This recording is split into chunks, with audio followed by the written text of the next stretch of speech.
உன் வார்த்தைகள் கேட்கப்பட்டது என்று வேதவசனம் சொல்லுகிறது. வித்தியாசம் உண்டாகும்படி செய்வேன் என்று கர்த்தர் சொல்கிறார். நான் உன்னை வெறுத்து விடவில்லை என்று கர்த்தர் சொல்லுகிறார். இன்றைக்கு கர்த்தர் நமக்கு தருகிற ஒரு வார்த்தை வார்த்தை வார்த்தை இலையுதிராதிருக்கிற மரத்தை போலிருப்பான் போலிருப்பான்.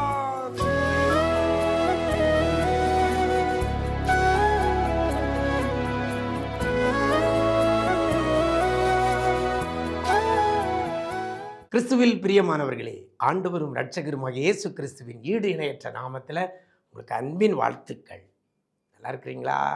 எல்லாரும் ஆண்டவர் கிருபையில நல்லா இருப்பீங்கன்னு கர்த்தருக்குள் நம்புகிறேன். இந்த நாளிலும் கூட இந்த விசேஷித்த வார்த்தை நிகழ்ச்சி மூலமாக இன்றைக்கு உங்களுக்காக வேதத்திலிருந்து ஒரு வசனத்தை வைக்கிறேன். சங்கீதங்களின் புஸ்தகம் 1 சங்கீதம் 3 வசனம் இவ்வாறாக சொல்கிறது, இலையுதிராதிருக்கிற மரத்தை போலிருப்பான் என்று வேதவசனம் சொல்லுகிறது. இலையுதிராதிருக்கிற மரத்தை போல் இருப்பான். எந்த மரம் இலையுதிராது இருக்குமோ அந்த மரத்தை போல் இருப்பான் என்று வேதவசனம் சொல்கிறது. ஒரு மரம் செழிப்பாக இருந்தால் இலை நிறையா இருக்கும். ஒரு மரம் நல்ல ஆரோக்கியமாக இருக்கும்போது அதில் இலைகள் இருக்கும். ஏதோ ஒரு நோய் வரும் பொழுது இலைகள் எல்லாம் உதிர்ந்து விடுகிறது. அப்போ ஒரு மரம் செழிப்பாக இருக்கிறதை நம்ம எதனால் அறிந்து கொள்ளலாம்?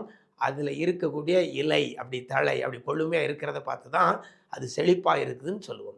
இந்த ஆண்டவர் இன்னைக்கு ஒரு மனுஷனை குறித்து சொல்லிட்டு, அவன் இலையுதிராது இருக்கிற மரத்தை போல் இருப்பான் என்று வேதவசனம் சொல்லுகிறது. இன்னைக்கு நம்முடைய வாழ்க்கையில் நம்முடைய தொழில் எப்படி இருக்கிறது? நம்முடைய சரீர ஆரோக்கியம் எப்படி இருக்கிறது? நம்முடைய குடும்ப உறவுகள் எப்படி இருக்கிறது? செழிப்பாக இருக்குதா இல்லை காஞ்சி போய் இருக்கிறதா? இலையெல்லாம் முதிர்ந்த சூழ்நிலையில் வெறும் கம்பு மாத்திரம் இருக்கிறது. அன்றைக்கி அநேகருடைய ஆரோக்கியம் அப்படிதான் இருக்குது. எல்லாம் வியாதி, ஏதோ பேருக்கு நடமாடி கொண்டிருக்கிறதா இருக்கிறோம். இலையுதிர்ந்த நிலைமை. தொழில் எடுத்துக்கிட்டால் ஏதோ பேருக்கு ஒரு தொழில் இருக்கிறது, வருமானம் ஒன்றும் இல்லை, நஷ்டத்தில் போயிட்டு இருக்கிறது. இலை உதிர்ந்த தொழில். எனக்கு அருமையான தேவ ஜனமே, சிலருடைய எதிர்காலமே உதிர்ந்து போய் காணப்படுகிறது. சிலருடைய ஆவிக்குரிய காரியம் இலை உதிர்ந்து போய் காணப்படுகிறது. சிலருடைய கற்பத்தின் கனி காரியம் இலை உதிர்ந்து காணப்படுகிறது. எனக்கு அருமையான தேவஜனம். ஆனால் வேதவசனம் சொல்கிறது, இலையுதிராதிருக்கிற மரத்தை போல் இருப்பான் என்று சொல்லப்பட்டிருக்கிறது. அப்போ குறைவில்லாதபடி செழிப்பா ஆரோக்கியமா இருக்கிற ஒரு நிலைமையை இங்க சொல்லப்படுகிறது.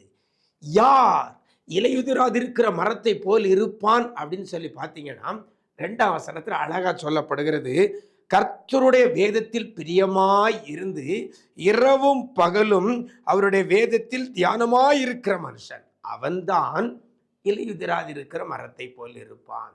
கர்த்தருடைய வேதத்தில் பிரியமாய் இருக்கிறோமா? இரவும் பகலும் கர்த்தருடைய வேதத்தில் தியானமாய் இருக்கிறோமா? 2 காரியம். ஒன்று, பிரியமாய் இருந்து தியானம் பண்ணணும். சிலர் பிரியமா இல்லாம நிர்பந்தத்தின் பேரில் வேதவசனத்தை வாசிக்கிறாங்க. சில வீடுகளில் பெற்றோர்கள், நீ வேதம் வாசித்தாதான் உனக்கு இன்னைக்கு சாப்பாடு அப்படின்னு சொல்கிறாங்க. நீ வேதம் வாசித்தாதான் இது நிர்பந்தம். அதனால இந்த நிர்பந்தத்துக்கு பணிந்து பிள்ளைகள் வேதம் வாசிக்கிறது.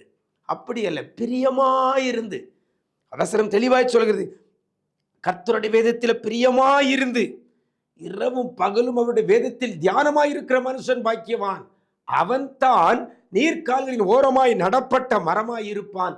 அவன்தான் இலையுதிராதிருக்கிற மரத்தை போல் இருப்பான். எனக்கு அருமையான தேவஜனமே, நீங்கள், உங்கள் குடும்பம், உங்கள் பிள்ளைகள், உங்களுடைய தொழில், உங்களுடைய கையின் பிரயாசம், உங்களுடைய சரீர ஆரோக்கியம், இவை எல்லாம் இலையுதிராதிருக்கிற மரத்தை போல இருக்க வேண்டுமானால் நீங்கள் செய்ய வேண்டிய காரியம், வேதத்தில் பிரியமாக இருந்து வேதத்தை இரவும் பகலும் நீங்கள் தியானிக்கிற மகனாக, வாசிக்கிற மகனாக அல்ல, வாசிக்கிற மகளாக அல்ல, தியானிக்கிற பிள்ளையாக நம்ம இருந்தால் கர்த்தர் நம்முடைய வாழ்க்கையில் ஒவ்வொரு கட்டத்திலையும், ஒவ்வொரு காலகட்டத்திலையும், ஒவ்வொரு நிலைகளிலையும் இலையுதிராதிருக்கிற மரத்தை போல கர்த்தர் உங்களை என்னை மாற்றுவார். பிரியமானவர்களே, வேதத்தில் பிரியமாயிருங்க, ஆசையா வேதத்தை வாசிங்க, ஆசையாய் தியானிங்க, நேரத்தை ஒதுத்து வேதத்தை நல்ல தியானம் பண்ணுங்க.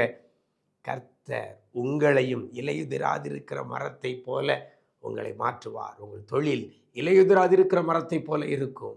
உங்களுடைய வேலை இலையுதிராதிருக்கிற மரத்தை போல இருக்கும். உங்களுடைய ஆவிக்குரிய காரியங்கள் இலையுதிராதிருக்கிற மரத்தை போல இருக்கும். உங்களுடைய குடும்பமே இலையுதிராதிருக்கிற மரத்தை போல செழித்திருப்பீர்கள். அப்படிப்பட்ட கிருபை கர்த்தர் தருவாராக. நாம் ஜெபிக்கலாமா? எங்களை நேசிக்கிற நல்ல பிதாவே, ஆசீர்வதிக்கப்பட்ட இந்த நல்ல நாளிலே கூட இலையுதிராதிருக்கிற மரத்தை போலிருப்பான் என்று சொல்லியிருக்கிறீங்கப்பா.